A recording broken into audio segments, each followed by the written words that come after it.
पिछले वीडियो में हम लोगों ने सेट 6 कंप्लीट कर चुके थे और इस वीडियो में हम लोग देखने वाले हैं सेट 7। तो चलिए देखते हैं सेट 7 में कैसा कैसा क्वेश्चन दिया गया है। सबसे पहला क्वेश्चन देखिए, दिया गया है निम्न में से कौन मोनोसेकेराइड कार्बोहाइड्रेट नहीं है। कौन है ऑप्शन में जो मोनोसेकेराइड कार्बोहाइड्रेट नहीं है? तो इसका राइट आंसर हो जाएगा ऑप्शन नंबर सी हो जाएगा सुक्रोज। सुक्रोज जो कि मोनोसेकेराइड कार्बोहाइड्रेट नहीं है, इसको याद रखिएगा। करेक्ट आंसर सी हो जाएगा। अगला क्वेश्चन हम लोग देखते हैं। सेकंड नंबर क्वेश्चन है, किस शैली में प्रसिद्ध गया स्थित विष्णुकुंड मंदिर बना है? किस में बना है? तो इसको याद रखिएगा। इसका राइट आंसर हो जाएगा नागर शैली में। किस में बना है? नागर शैली में बना है। ऑप्शन बी करेक्ट आंसर हो जाएगा। अगला हम लोग देखते हैं थर्ड नंबर क्वेश्चन है। थर्ड नंबर क्वेश्चन है, एहोल प्रशस्ति अभिलेख के रचयिता कौन है? कौन है एहोल प्रशस्ति अभिलेख के रचयिता? तो इसके रचयिता हैं, याद रखिएगा, रवि कीर्ति। रवि कीर्ति हैं। करेक्ट आंसर सी हो जाएगा। अगला क्वेश्चन हम लोग देखते हैं। 4 नंबर क्वेश्चन है, सतलज और काली नदी के बीच स्थित हिमालय के भाग किस नाम से जाना जाता है? तो ये जाना जाता है, इसको याद रखिएगा, कुमाऊं, और कुमाऊं हिमालय के नाम से जाना जाता है। Option C correct answer. अगला क्वेश्चन है 5 नंबर क्वेश्चन है, द्वितीयक प्रदूषण निम्नलिखित में से कौन सा है? जो द्वितीयक प्रदूषण है, सेकेंड पोल्यूशन, ये निम्नलिखित में से कौन है? इसको याद रखिएगा। इसका राइट आंसर हो जाएगा स्मॉग। स्मॉग जो कि द्वितीय प्रदूषण है। करेक्ट आंसर ए हो जाएगा।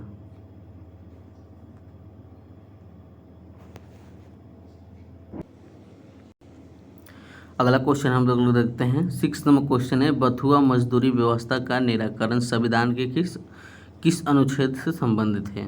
तो इसको बताइए, बथुआ मजदूरी व्यवस्था के निराकरण संविधान के किस अनुच्छेद से संबंधित है? तो ये संबंधित है, याद रखिएगा, अनुच्छेद 23 से। ऑप्शन बी करेक्ट आंसर हो जाएगा, अनुच्छेद 23 से। अगला क्वेश्चन देखिए, 7 नंबर क्वेश्चन है, विद्युत धारिता इलेक्ट्रिक कैपेसिटी का मात्रक कौन है?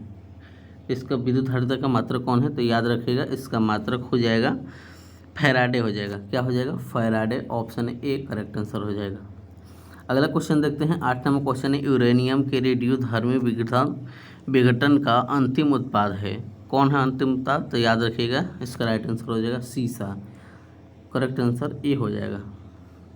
अगला क्वेश्चन देखते हैं। 9 नंबर क्वेश्चन है, भारत में बाघ परियोजना की शुरुआत कब की गई थी? जो भारत में बाघ परियोजना है उसका शुरुआत कब की गई थी? तो ये की गई थी, याद रखिएगा, 1973 में। 1973 में की गई थी। ऑप्शन बी करेक्ट आंसर हो जाएगा। अगला क्वेश्चन देखिए, 10 नंबर क्वेश्चन है, निम्नलिखित में से कौन सा युग्म सुमेलित है यानी सही है? तो देखिए, इसमें राइट आंसर हो जाएगा 10 का, ये हो जाएगा वांडीवास युद्ध, जो कि फ्रांसीसी विरुद्ध ईस्ट इंडिया कंपनी के द्वारा हुई गई थी। करेक्ट आंसर बी हो जाएगा। अगला क्वेश्चन हम लोग देखते हैं। 11 नंबर क्वेश्चन है, पांडिचेरी की संधि किसके बीच हुई थी? जो पांडिचेरी संधि हुई थी, ये किसके बीच हुई थी? तो ये हुई थी, याद रखिएगा, ये हुई थी अंग्रेज और फ्रांसीसी के बीच। अंग्रेज और फ्रांसीसी के बीच। करेक्ट आंसर सी हो जाएगा। अगला क्वेश्चन हम लोग देखते हैं 12 नंबर क्वेश्चन है, the economic history of India में धन के निष्कासन के सिद्धांत की व्यवस्था की गई है। इस पुस्तक के लेखक कौन हैं? इस पुस्तक के लेखक है, याद रखिएगा, रमेश चंद्र दत्त। करेक्ट आंसर सी।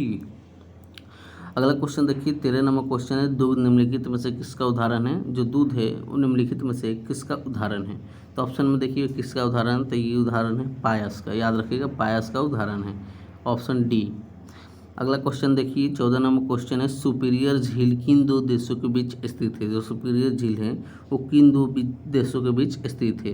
तो ये स्थित है, याद रखिएगा, अमेरिका और कनाडा के बीच। करेक्ट आंसर सी हो जाएगा। अगला क्वेश्चन देखिए, 15 नंबर क्वेश्चन है, जीडीपी का आंकड़ा कौन जारी करता है? जीडीपी का आंकड़ा कौन जारी करता है? तो याद रखिएगा, NSSO। करेक्ट आंसर सी हो जाएगा। अगला क्वेश्चन देखिए, 16 नंबर क्वेश्चन है, इनमें से कौन सा पौधा नाइट्रोजन स्थिरीकरण में सहायक नहीं है? कौन है जो पौधा जो नाइट्रोजन स्थिरीकरण में सहायक नहीं होता है, यानी उपयोगी नहीं होता है?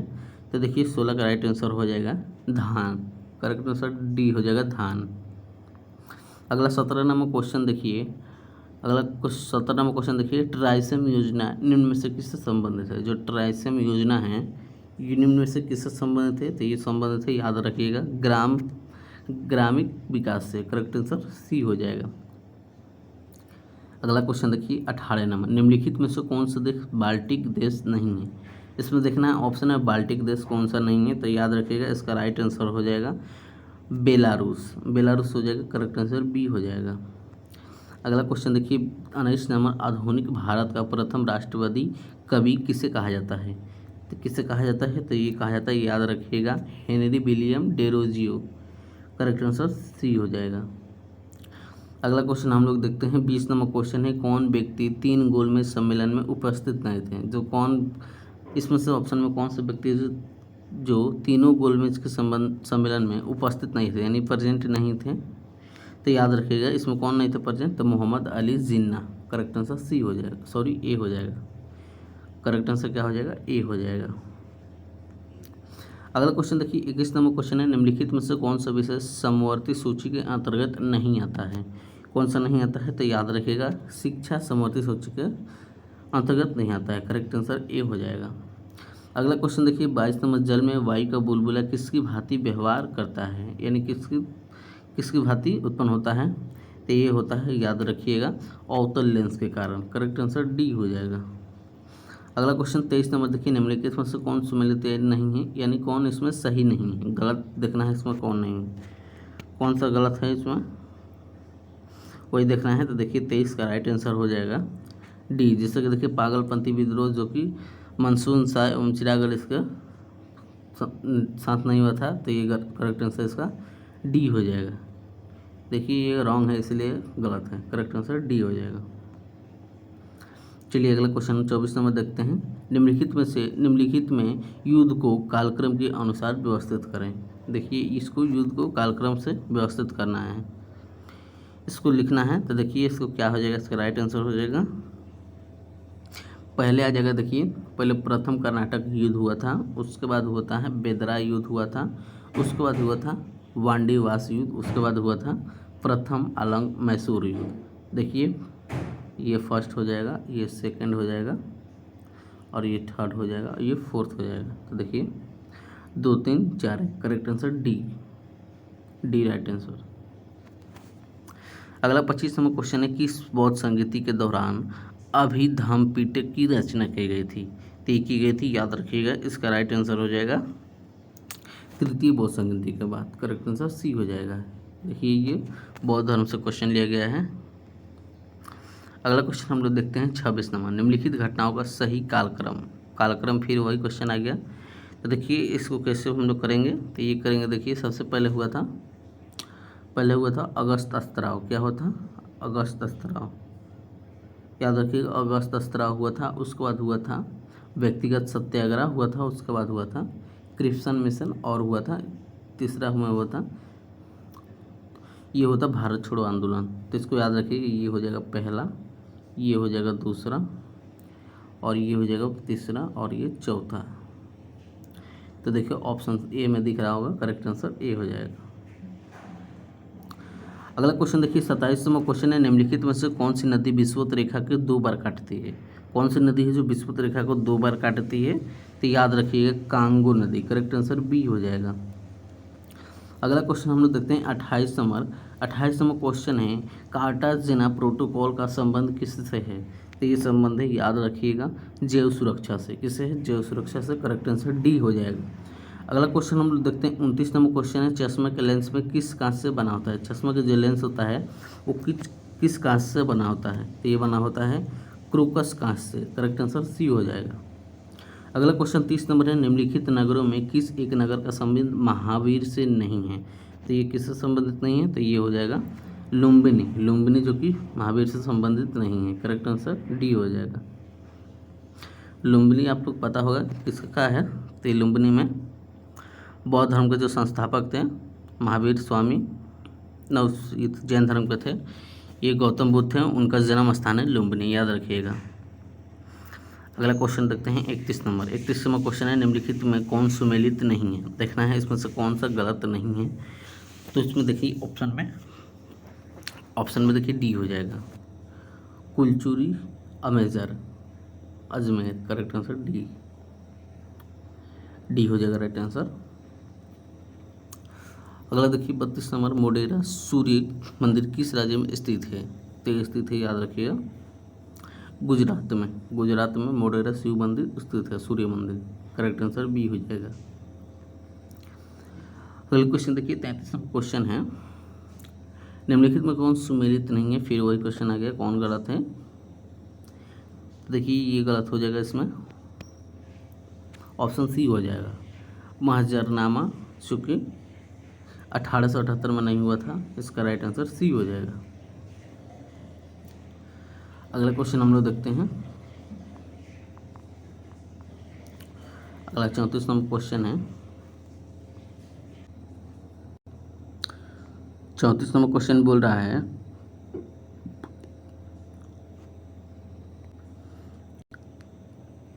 है, मनसवादारी व्यवस्था में दो अश्वा सिंह अश्वा का प्रचलन किया गया। किसने किया गया, किसके द्वारा। तो ये किया गया था, याद रखिएगा, जहांगीर के द्वारा। करेक्ट आंसर डी हो जाएगा। अगला क्वेश्चन हम लोग देखते हैं। 35 नंबर क्वेश्चन है, चौसा का युद्ध कब हुआ था। जो चौसा का युद्ध हुआ था वो कब हुआ था। तो ये हुआ था, याद रखिएगा, 1539 में। करेक्ट आंसर सी हो जाएगा। अगला क्वेश्चन देखिए, 36 नंबर, निम्नलिखित में से कौन सा विकल्प बंधनों की क्रियाशीलता के सही क्रम को दर्शाता है। तो देखिए इसमें से कौन सा सही क्रम को दर्शा रहा है। ये देखिए केमिस्ट्री से क्वेश्चन लिए गए हैं। तो देखिए इसका राइट आंसर हो जाएगा, पहले आता है एकल बंद यानी सिंगल बंद, द्विकल बंद, डबल बंद या त्रिबंद यानी ट्रिपल बंद। तो इसको याद रखना है, ये आसानी से बन सकता था। करेक्ट आंसर सी हो जाएगा। अगला क्वेश्चन हम देखते हैं, 37 नंबर, निम्नलिखित में से किस अंग में आवश्यकता से अधिक शर्करा या कार्बोहाइड्रेट ग्लाइकोजन के रूप में संचित रहते हैं। कहाँ रहते हैं, तो इसको याद रखिएगा, ये रहते हैं यकृत में यानी लीवर में रहते हैं। तो इसको याद रखिएगा, लीवर में रहते हैं। करेक्ट आंसर सी हो जाएगा। अगला हम लोग 38 नंबर क्वेश्चन देखते हैं, किस योजना काल में 14 बैंकों का राष्ट्रीयकरण किया गया था। तो कब किया गया था, तो ये किया गया था, याद रखिएगा, चौथी में। करेक्ट आंसर बी हो जाएगा। अगला क्वेश्चन देखिए 39 में, जिन वस्तुओं का उपयोग साथ साथ किया जाता है उन्हें कहा जाता है। तो उन्हें कहा जाता है, याद रखिएगा, पूरक वस्तुएं। क्या कहा जाता है, पूरक वस्तुएं। करेक्ट आंसर ए हो जाएगा। अगला क्वेश्चन देखिए 40 में, भारतीय मानक समय रेखा किस राज्य से होकर नहीं गुजरती है। तो ये नहीं गुजरती है किस राज्य से, तो ये नहीं गुजरते थे हिमाचल प्रदेश के राज्य से। करेक्ट आंसर डी से। अगला क्वेश्चन हम लोग देखते हैं। अगला क्वेश्चन है, निम्नलिखित में से कौन सुमेलित नहीं है। इसमें देखना है कौन सुमेलित नहीं है। क्या बोल रहा है, इसमें देखना है कौन सा सुमेलित नहीं है। तो देखिए ऑप्शन में देखिए कौन सुमेलित नहीं है।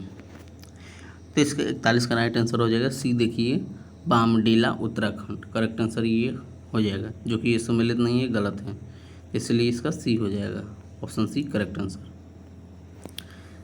चलिए अगला क्वेश्चन हम लोग देखते हैं 42वां क्वेश्चन है, भारत में पश्चिमी तट की अपेक्षा पूर्वी तट पर चावल की पैदावार अधिक क्यों होती है। तो अधिक क्यों होती है, तो ये होती है, याद रखिएगा, क्यों होती है, तो ये याद रखिएगा। 42 का राइट आंसर हो जाएगा डी, पूर्वी तट पश्चिमी तट से चौथी है तथा डेल्टा क्षेत्र भी है। करेक्ट आंसर डी हो जाएगा। क्या हो जाएगा, करेक्ट आंसर डी हो जाएगा।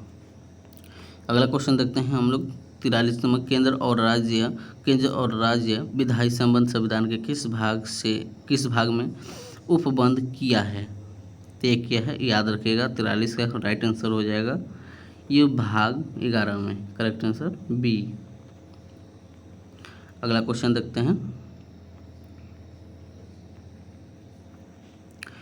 अगला क्वेश्चन है 44 नंबर क्वेश्चन है, राष्ट्रपति महाभियोग की प्रक्रिया प्रारंभ करने के लिए कितने सदस्य का हस्ताक्षर होना चाहिए, यानी सिग्नेचर होना चाहिए। तो ये होना चाहिए, आप लोग याद रखिएगा, इसका करेक्ट आंसर हो जाएगा ए, जो सदन आरोप लगाया उस सदन का 1/4। करेक्ट आंसर ए हो जाएगा, ए राइट आंसर हो जाएगा। अगला क्वेश्चन देख रहे हैं हम लोग 45वां क्वेश्चन है, निम्न में किस परिस्थिति में किसी संसद सदस्य की सदस्यता समाप्त हो जाती है। तो ये हो जाता है, इसको याद रखिएगा, 45 का राइट आंसर हो जाएगा डी हो जाएगा, उपयोग सभी। क्योंकि देखिए यदि वह सदन की अनुमति के बिना 60 दिन की अवधि से अधिक समय के लिए सदन की सभी बैठकों को अनुपस्थित करता है, तो ये भी सही है। उसके बाद यदि उसे सदन द्वारा निष्कासित कर दिया जाता है, यदि सही है। और यदि न्यायालय उच्च चुनाव को अमान्य या शून्य करार देता है, तो ये भी सही है। इसीलिए इसका राइट आंसर डी हो जाएगा। क्या हो जाएगा? राइट आंसर डी हो जाएगा। चलिए अगला क्वेश्चन हम लोग देखते हैं। अगला क्वेश्चन है 46वां क्वेश्चन बोल रहा है भारत के राष्ट्रपति को हटाया जा सकता है। भारत के राष्ट्रपति को हटाया जा सकता है, किसके द्वारा हटाया जा सकता है? तो ये याद रखिएगा, भारत के संसद के द्वारा। करेक्ट आंसर सी, भारत के संसद द्वारा हटाया जा सकता है। चलिए अगला क्वेश्चन 47वां देखते हैं। किस अनुच्छेद के अंतर्गत राज्य निर्वाचन आयोग का प्रावधान किया गया है? तो ये किया गया है, याद रखिएगा, ये किया गया, याद रखिएगा, अनुच्छेद 243 के। करेक्ट आंसर सी हो जाएगा। क्या हो जाएगा? सी। अगला हम लोग देखते हैं 48वां क्वेश्चन बोल रहा है किस संविधान संशोधन में पिछड़े वर्ग संबंधी आयोग का प्रावधान है? तो किसमें प्रावधान है? तो ये प्रावधान है, याद रखिएगा, 102वें संविधान संशोधन में। करेक्ट आंसर इसका बी हो जाएगा। अगला देखिए, इसमें देखिए अगला बोल रहा है 49वां बोल रहा है history of the freedom movement in Bihar के लेखक कौन हैं? तो इनके लेखक कौन हैं? याद रखिए, एक पुस्तक है, तो इसके लेखक कौन हैं? तो याद रखिए, इसका लेखक हैं के दत्ता। देखिए क्वेश्चन पूछ सकता है, बिहार से ही रिलेटेड है, तो करेक्ट आंसर ए हो जाएगा के दत्ता। इसको याद रखिएगा, बिहार से रिलेटेड क्वेश्चन पूछ सकता है। अगला 50वां क्वेश्चन देखिए। 50वां क्वेश्चन बोल रहा है मानव विकास सूची निर्माण में निम्नलिखित में से कौन सा जुड़ा हुआ है? तो देखिए इसमें से कौन सा जुड़ा है मानव विकास सूची निर्माण में? तो ये जुड़ा हुआ है, याद रखिएगा, क्या जुड़ा है? देखिए ऑप्शन डी हो जाएगा, Amartya Sen. Correct answer D हो जाएगा। तो आज हम लोगों ने सेट 7 भी कंप्लीट कर चुके हैं। अगले लेक्चर में हम लोग देखेंगे सेट 8 देखेंगे। ये कुछ इंपॉर्टेंट पॉइंट है, इसको याद रखिएगा, क्वेश्चन यहाँ से भी पूछ सकता है। देखिए इसका PDF सभी को हम टेलीग्राम पर डाल देते हैं, टेलीग्राम आप लोग ज्वाइन कर लीजिए, वहाँ से सभी आप लोगों को PDF मिल जाएगा। इसको याद रखिएगा, ये पॉइंट कुछ याद रखिएगा, इससे क्वेश्चन पूछ सकता है। तो चलिए हम लोग देखते हैं। आप लोगों को बता दें कि प्रीवियस क्वेश्चंस भी चल रहे हैं चैनल पे, तो आप लोग प्रीवियस क्वेश्चन की तैयारी कीजिए। और बहुत सारे प्रैक्टिस सेट भी कराए हैं, मॉक टेस्ट भी चल रहा है, सभी की तैयारी ज़बरदस्त चल रहा है। तो आप लोग चैनल पर जुड़े रहिए। जो भी लोग नए हैं चैनल को सब्सक्राइब कीजिए, अपने दोस्तों में शेयर कीजिए, और अगर आप लोग को वीडियो अच्छा लगता हो तो वीडियो को लाइक भी करते रहिए। ओके, तो चलिए नेक्स्ट वीडियो में मिलते हैं, तब तक के लिए जय हिंद, जय भारत, जय बिहार।